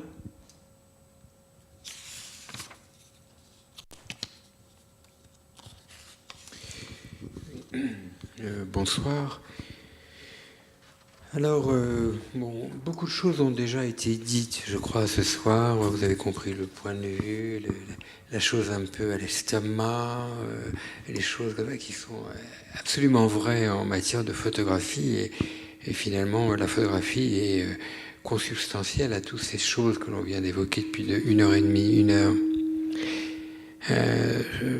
Quel que soit le dispositif, quel que soit le lieu, il y a là une expérience de l'esprit, assurément, par une sorte de machinerie que l'on appelle la photographie, invention extraordinaire, n'est-ce pas, qui fut celle-ci, qu'elle soit en couleur, en noir et blanc, en argentique, en numérique, enfin, elle propose quelque chose et elle nous force d'abord à nous interroger nous-mêmes. Et ensuite le sujet. Instrument, comme je dis toujours maintenant, un peu de l'insouciance au départ, et les soucis arrivent après. Commande, une commande. Vous vous rendez compte, une commande du Conservatoire du Littoral. Merveilleux, n'est-ce pas? On vous donne un territoire. On vous dit, vas-y. C'est un rêve pour un photographe. Il se trouve que pour moi, ce fut le domaine le parc national de Porquerolles. Déjà, c'est lourd, hein, c'est du lourd. On n'y va pas, on y va pour une journée, on y va pour une demi-journée. Le bateau, c'est cher pour faire l'aller-retour en famille l'été. Et là, on me dit, pas de problème. Un mois. Que feras-tu de cette liberté avec cet appareil? Alors, c'est une chambre photographique, c'est un dispositif tout simple, bien sûr, mais ça pourrait être quelque chose de plus compliqué. C'est pas le problème. Le problème, c'est très rapidement le territoire, sa solitude avec les éléments, le végétal, le minéral, cet affolement des sens, propre à la photographie comme à d'autres formes d'art, qui fait que tu vas marcher, tu vas te lever le matin, ça marche plus trop bien, allez-y, passez-le comme vous voulez. Voilà. Et qu'est-ce que tu vas rencontrer? Tu vas faire une photographie, 2, 3, il y a un affolement quelque part, hein, au départ. Et quelquefois, on en fait une. On a l'impression de reconnaître quelque chose ou d'être reconnu par quelque chose. Et là, quelque part, ça nous rassure. Ça, c'est personnel. Mais en même temps, il faut faire œuvre sur le territoire. Il faut rendre compte. Vous avez une commande, il y a le commanditaire, il y a une pression. On en a besoin, on aime cette pression. Hein, mais vite, on aimerait s'en échapper pour pouvoir être libre. Pratiquement qu'on aimerait faire ces photographies tout seul, hein, sans témoin, pour avoir le secret de rapporter quelque chose à Lynn sans encore le lui décrire par téléphone. Parce qu'il va falloir développer, il va falloir ramener ces films. Il va falloir à nouveau, comme tu le disais tout à l'heure, avoir l'émotion à l'atelier. Il va falloir choisir. Est-ce que c'est bien cela? Et à un certain moment, on se rend compte que le sujet vous échappe, le territoire vous échappe, parce qu'il est là, il s'impose à vous. Il vous a dit c'est ça et pas autrement, en fonction de vous. C'est ça la commande à un photographe, il me semble, c'est que quelque part on l'invite à rentrer dans une certaine forme de brasier. Alors vous allez dire mais Porquerolles, ouais, c'est tout sauf le Club Med, hein, je peux vous assurer. Hein. Quelques années auparavant, j'étais au Moitos. Alors c'est une des raisons qui a fait que Lynn Lavesque et Emmanuel Lopez m'ont proposé d'aller à Porquerolles parce qu'il y a une similitude, végétation méditerranéenne, solitude. Et c'est vrai qu'on est très rapidement solitaire sur l'île de Porquerolles. On marche comme ça sur ces arches végétales avec son appareil et des fois c'est lourd, si vous voyez ce que je veux dire. La photographie a un poids. Elle a un poids physique, mais elle a un poids psychique. Elle a quelque chose qui se fait tout le temps dans une tension, dans la composition, dans la tonalité, le contraste. Est-ce que c'est ça? Est-ce que c'est juste? Toujours enlever, éliminer, concentrer, développer. On parlait tout à l'heure de point de vue, devant, derrière, arpenter. Alors, on est épuisé, mais quelque part, on ne sait plus si on est épuisé de ce terrain ou récompensé. Et quand il y a de temps en temps une bonne image, on est heureux, tout simplement. Et ça, c'est une chose, pour moi, capitale. Plus j'avance, et plus je me dis que la photographie me donne encore de ces petits moments très simples qui font que, quel que soit le territoire, c'est profondément riche, profondément proche, fort. Et cela suppose évidemment comme un pianiste, un musicien, un violoniste, un violoncelliste, et bien de bien connaître son instrument. La photographie est instrumentalisée, on a un instrument, pardon, et ce que je veux dire, c'est que bien possédé, vous l'oubliez pour pouvoir jouer toutes les gammes, toute l'amplitude chromatique de la densité, des couleurs. Mais je crois que vous comprenez tout ça. On ne peut pas tout dire, et ce n'est qu'une image. On ne peut pas rapporter Porquerolles à Lynn Lavesque sur son bureau. On aimerait, tiens, regarde, ça c'est du sable et de la pierre. Non, on n'apporte que des images. Mais quelles images? On aimerait que ce soit bien. On aimerait que ça dise tout ce qu'on a vu, tout ce qu'on a senti. Mais ce ne sont que des photographies. Je me rappelle fort bien de cette chose-là. Inutile de vous dire que, pour la petite histoire, vous ne le direz pas aux gardes de Porquerolles, mais c'était quand même drôlement gonflé, parce que ça, j'étais vraiment au fond d'une petite crique. C'est très dangereux, quoi. Vraiment, c'était dangereux. Et parce qu'évidemment, le ressac, comme ça, faisait que la toute petite gorge était envahie par l'eau, quoi. J'étais là... Bon, mais c'était tellement beau, hein, voilà. Ces choses s'imposaient à moi-même. Alors, à un certain moment, bien, vous dites, tu le fais ou tu le fais pas. Alors, presque on tremblerait un peu, mais en même temps, de ce tremblement, il y en a presque une jouissance, un peu risquée. Voilà, vous savez, on a 5 pieds, nous, les photographes, hein, quand on utilise un pied. Donc, il faut un pied à droite, un pied à gauche. On n'est pas en studio. Le studio, c'est la nature. Et alors, être un mois comme ça, à Porquerolles, avec le son de la mer, être à l'intérieur, être à l'extérieur, le minéral, le végétal, le liquide, enfin, tout cela, on va et on vient. C'est une chance inouïe. Inouï que en tant que photographe d'avoir cette commande. Moi, j'ai beaucoup pensé à Messiaen, parce que Messiaen aurait aimé avoir cette commande-là au niveau sonore, voyez-vous, parce que les photographes travaillent avec leurs oreilles, bien évidemment. On travaille avec tous nos sens, le toucher, le sens olfactif, le sens auditif, pas que le regard. Et un territoire, un littoral, ce sont tous les sens en éveil. Et photographier, c'est exercer assurément tous les sens. Et pas que le regard. Merci pour ces quelques paroles. Moi, j'aimerais revenir sur une impression assez forte, en fait, que j'ai en regardant vos images, ou plutôt plusieurs impressions assez fortes. D'abord, celle d'immersion et de proximité, en fait, de rapport assez direct finalement aux choses. Peut-être si on compare par exemple la distance qu'Édith Roux met par rapport au lieu pour les observer d'une manière qui lui est propre, il me semble, en regardant vos images défiler, qu'il y a presque une confrontation à la terre, au sable, aux éléments minéraux, aux écorces, aux quelques éléments architecturaux, etc., qui font qu'il y a une densité, en fait, dans vos images qui amène presque le lieu sur le bureau de Lynn Lavesque, finalement.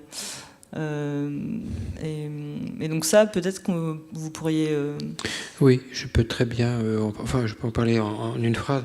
Vous venez de dire un mot pour moi assez important, c'est la confrontation. C'est-à-dire que, vous savez, la chambre photographique, comme Edith pourrait aussi en témoigner, eh bien, l'image est à l'envers, on est sous un voile, c'est parfois inconfortable, voyez-vous. Mais ça nous permet des choses, mais quelque part, c'est assez physique. Hein. On en ressort parfois épuisé. Alors, c'est pas parce qu'on en est épuisé que c'est bon et que c'est bien. Mais quelque part, la confrontation, elle est là, elle est sur le dépoli, une fois qu'on a cadré, qu'on est presque dans le bon cadrage, il se passe quelque chose, il y a du vent, il fait chaud et tout, et puis l'image est à l'envers, enfin c'est quoi ce truc, et puis c'est une image, alors qu'il suffirait de se décaler et c'est la réalité. Mais c'est pour cela aussi que nous aimons la chambre, c'est parce qu'il y a une image qui se forme. Déjà, vous êtes avec une image, quoi, hein, sur le dépoli de la chambre.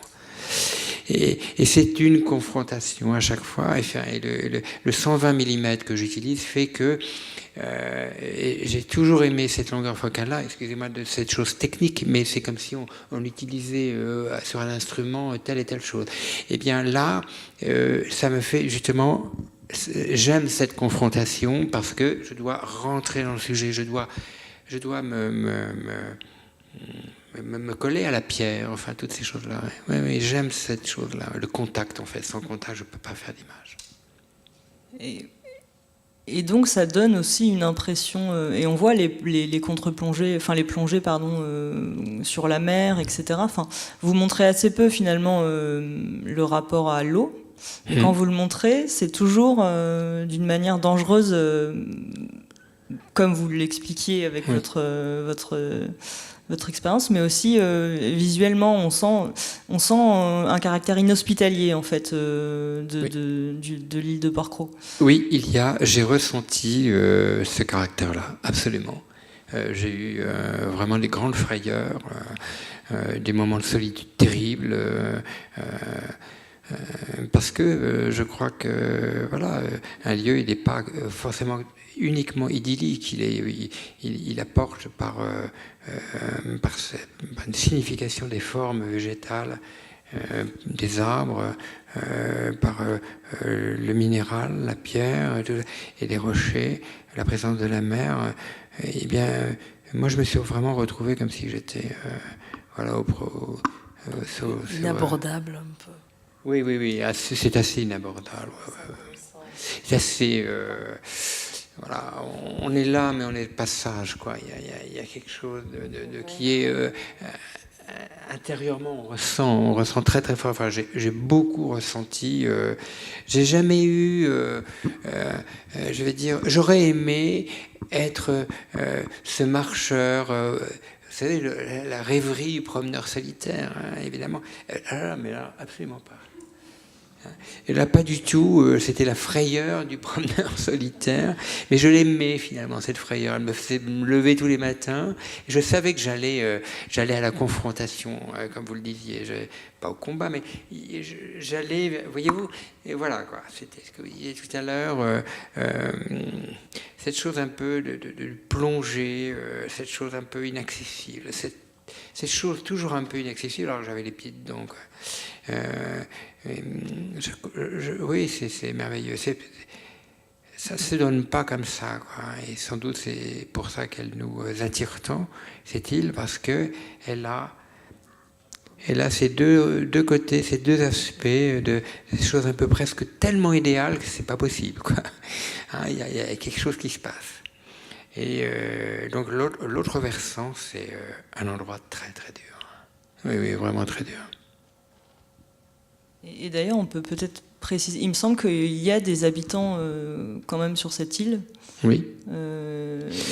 Oui, et alors, pardonnez-moi, mais je vous coupe tout de suite dans le sens où je voudrais déjà répondre à la question que vous ne m'avez pas posée, c'est-à-dire que au bout d'un certain temps, ils n'en peuvent plus, quoi. Non, mais ça c'est clair. On y fait commerce et tout, mais ils aiment bien sortir, ils reviennent. Pour l'équipe du parc, au bout d'un an, ils se disputent tous, alors que au départ c'est les meilleurs copains du monde. Mais je pense que c'est dû au côté insulaire, enfin, tout simplement. Hein, c'est pas dû à Porquerolles. Mais on est tous sauf des moines, quoi. Il y a encore que au Mont-Athos, c'est parfois un peu difficile.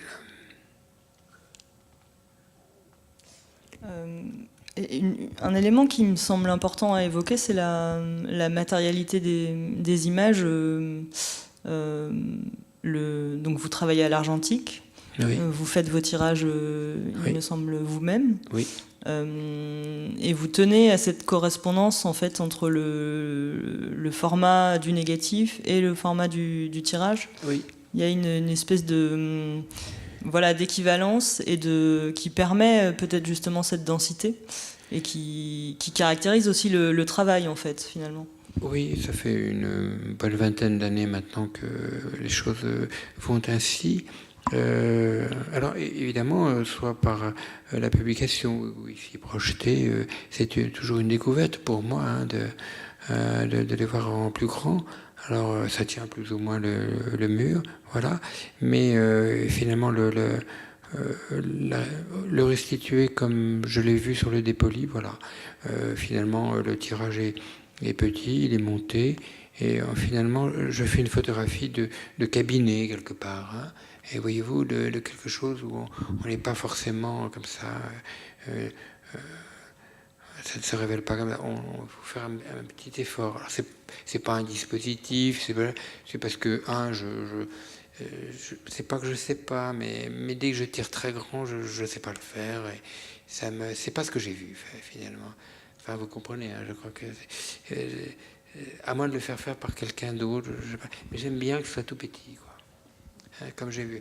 Cette chose, ce paysage si grand qui finalement, par l'optique, fait que c'est tout petit sur son dépoli. Et ça me plaît beaucoup, ce genre de choses. Il y a un effet presque de concentration, finalement, de ce qui a été expérimenté dans l'image. Vous savez, dans la cuvette de son laboratoire, voilà, il y a une concentration des choses. Finalement, comme si je retrouvais un peu le regard que j'avais porté sur le dépoli, mais finalement, je retrouve dans les... Mais je peux comprendre, là, on me dit souvent, mais pourquoi tu tires pas plus grand Non. C'est comme ça que j'ai eu le coup de foudre. Moi, c'est quand j'avais vu une exposition à Montmajour qui était si grande, l'abbaye si grande, des tout petits tirages de 10-12. C'était voilà, ma première découverte de ton travail. Oui, parce que j'aime ce travail au laboratoire avec des images assez petits et cette concentration vers les choses. Mais bon, voilà, c'est... Voilà. Les images sont exactement de la même taille que le négatif, ou un petit 10, peu 12, plus 10-12, voilà. Beaucoup, voilà, 10-12, 10-12. Et en fait, l'histoire a commencé comme ça, c'est à cause d'une femme de 94 ans et qui m'avait offert, Hélène Plessis, à Poitiers, et qui m'avait offert des papiers, du papier Lumière de 1959. Et alors je l'avais, quand on s'est quitté Poitiers, elle m'a dit, mais faites-en le meilleur des usages. Alors bon, de temps en temps, je tirais une feuille religieusement, comme si j'ouvrais une vieille bouteille. C'est un papier magnifique, un papier à ton ivoire, sublime. Et encore très, très bon, très fort. Des noirs magnifiques et des blancs laiteux. Vous savez, nos albums de famille en sont pleins de ces images, ces tonalités-là. Et puis... un jour, j'ai eu envie de tirer sur ces papiers, et depuis lors, voilà, je suis resté sur ce format. Ça a été une leçon incroyable. Alors, il me reste pratiquement plus de son papier, bien sûr, mais elle m'avait légué quelque chose, et elle m'avait aidé finalement à comprendre que sans doute mes images, en tout cas pour moi, je ne pouvais pas aller plus loin que ce format-là. Alors qu'avant, j'avais un laboratoire beaucoup plus petit, et j'étais tiré beaucoup plus grand. Et maintenant, j'ai un bel atelier, mais c'est beaucoup plus petit. Ça, c'est une anecdote. Ce que je veux dire, c'est que vraiment, finalement, avec le temps, chacun de nous trois et chacun des photographes du conservatoire avons trouvé nos outils, notre tonalité, voilà, les sons. Hein, vous voyez, et une fois qu'on a tout ça, alors qu'on est toujours en recherche, eh bien, on peut marcher, on peut aller. On peut se voir confier une commande. Et à chaque fois, on croit qu'on a des certitudes. Et c'est faux, parce que chaque territoire, chaque commande, chaque photographie est une interrogation. Si vraiment on veut que ça soit encore une passion. On a le retour de ce mot interrogation, comme tu disais tout à l'heure, Edith, quand je parlais de démonstration, et tu es revenu pour me dire que en fait non, la photographie avant de démontrer, elle interroge finalement, et peut-être que c'est aussi une constance dans la collection du conservatoire en fait il y aura une double expérimentation, c'est-à-dire celle d'attribuer un photographe à un site ou un site à un photographe. C'est toujours un pari, peut-être que parfois ça n'a pas marché. Donc il y a cette première interrogation, et la deuxième, c'est celle qui s'instaure entre l'un et l'autre, et peut-être ensuite une troisième, la réception des images par les acteurs du conservatoire, et peut-être aussi par le public qui parfois peut ne pas comprendre ou ne pas aimer une série photographique. Comme pour Possu, par exemple. exemple, pour Plossu, Bernard Plossu, par exemple, qui a travaillé sur l'archipel de Riou, c'est pas le public, enfin, quoique le public du coin, peut-être non plus, n'a pas aimé, je sais pas, mais l'équipe, par exemple, n'a rien compris. Voilà, par exemple, oui, un exemple où ils ont caché le livre, après, ils n'osaient même pas le montrer parce que c'était en noir et blanc, c'était un petit peu flou par moment, et donc voilà, ils reconnaissaient pas l'archipel de Riou, c'est à côté de Marseille. Donc noir et blanc, un peu flou. Et ils ont dit, mais c'est pas chez nous, c'est pas. Voilà, on reconnaît pas. Oui, oui.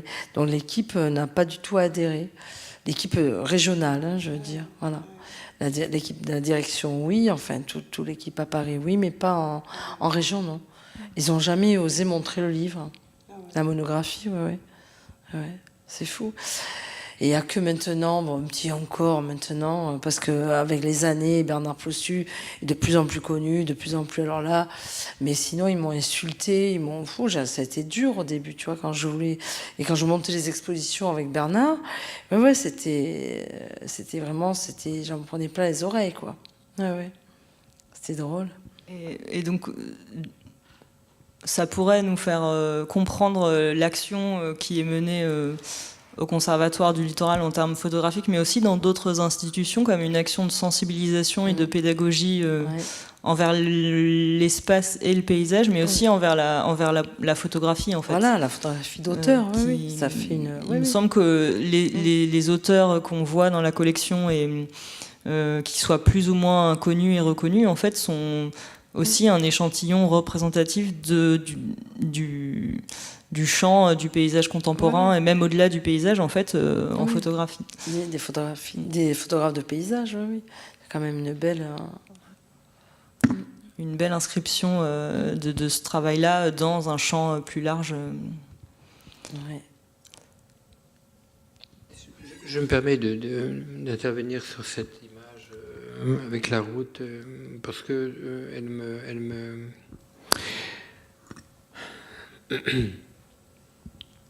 elle m'interroge encore aujourd'hui.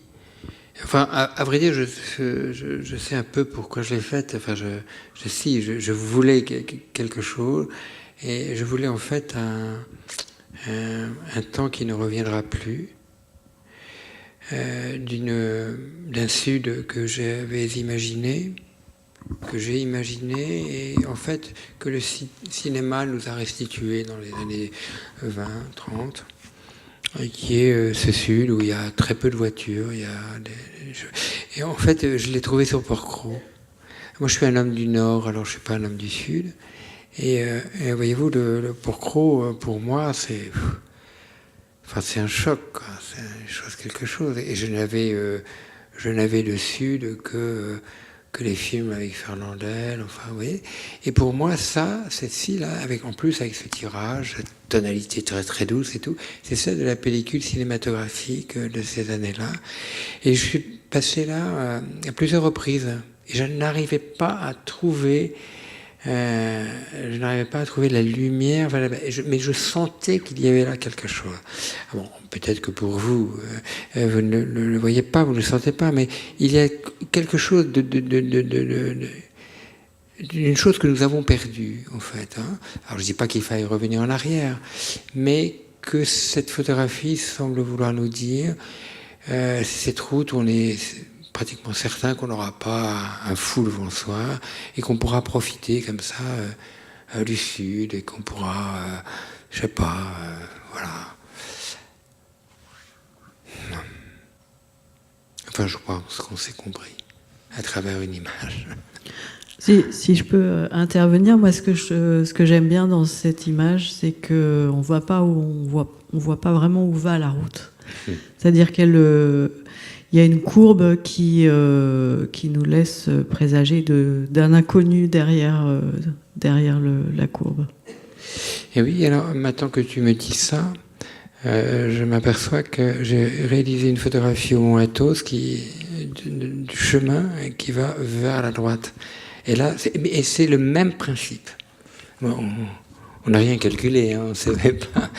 Mais là, c'est assez intéressant ce que tu me dis, c'est que finalement, quelque part, on a peut-être, quel que soit le lieu, des schémas, des interrogations auxquelles on n'a toujours pas répondu, et qui fait que dans une image, elle est structurée là ou ailleurs, avec des éléments qui font que dans les lignes force, on peut avoir voilà, quelque chose à dire pour soi, il s'entend, d'accord. Et tu vois, je n'y avais absolument pas pensé, mais ça me fait... J'ai exactement le même... Enfin, le pendant sur Homo Athos. Très drôle. Donc, et alors sans jamais savoir ce qu'il y a derrière, c'est sûr.